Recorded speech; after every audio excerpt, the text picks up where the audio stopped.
Hello. So last time we left off with you guys, we were telling you about the Fluzzle Tube story after we had got back from China and had the new prototypes done and did all the enhancements that Del talked about on the last video with the clips and the cup holders and the handles and the new colors that we added.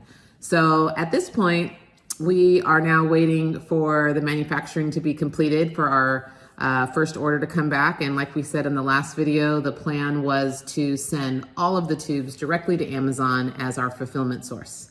We were big Amazon fans ourselves, and we thought that would be the fastest way to get all the tubes to everybody. And since we had such a large response to a posting that we put on Facebook, we thought everybody would pick up their tubes on Amazon.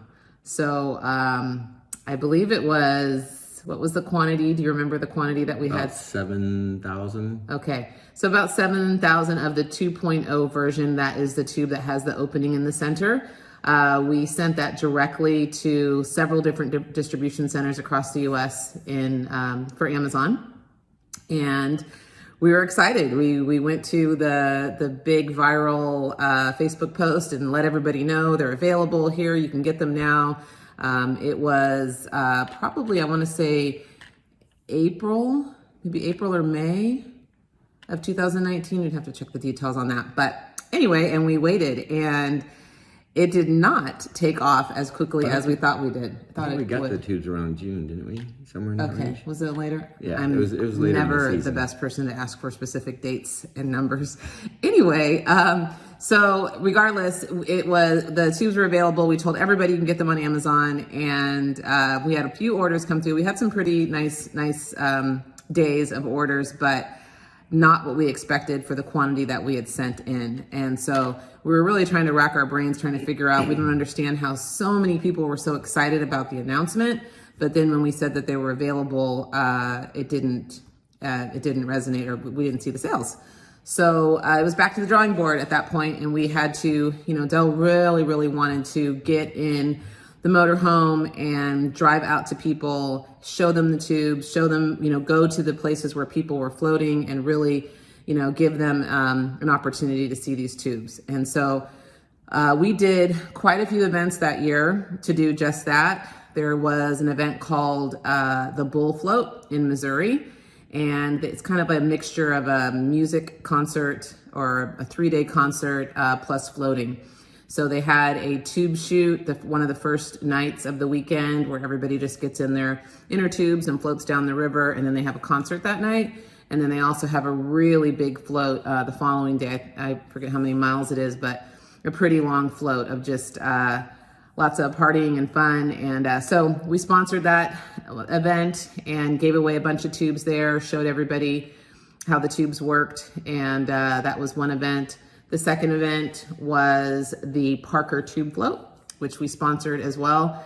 And that, I believe they're on their 43rd year. I think this next year for 2021 will be 44th. And we just sponsored and just attended the very first year. And we showed everybody, what the tubes do and kind of just exhibited them. This year, we were actually supposed to be a sponsor for the first year. But with COVID, we has been delayed until next year. But that was a fun event. Do you want to talk a little bit about the Parker Float? Yeah, it was a good event. There was a lot of tubes, and we wrapped our Sea-Doo in Fluzzle. So right. I was out helping everybody down the river, keep them connected, and we had our own group of people go down the river, all connected, and we got a lot of interest in the tubes. It was pretty good.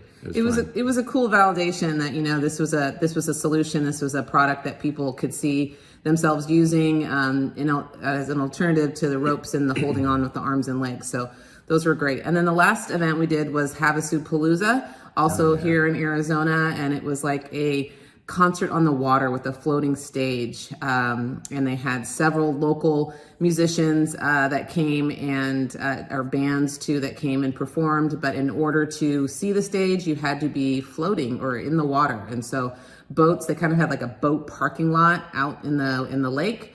And then you would get out of your boat and float over to the floating stage.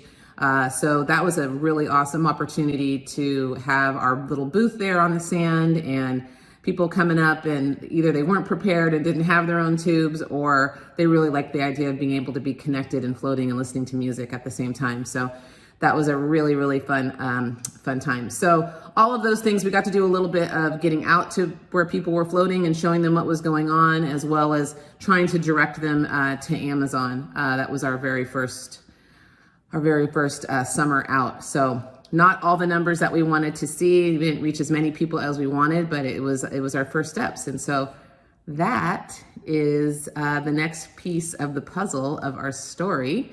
And if you would like to hear more, please continue, subscribe, and share with your friends. We're going to be doing these once a week, bringing you guys all current up to where we are now. Very exciting times for Fluzzle Tube, and that's all. Thanks. Bye.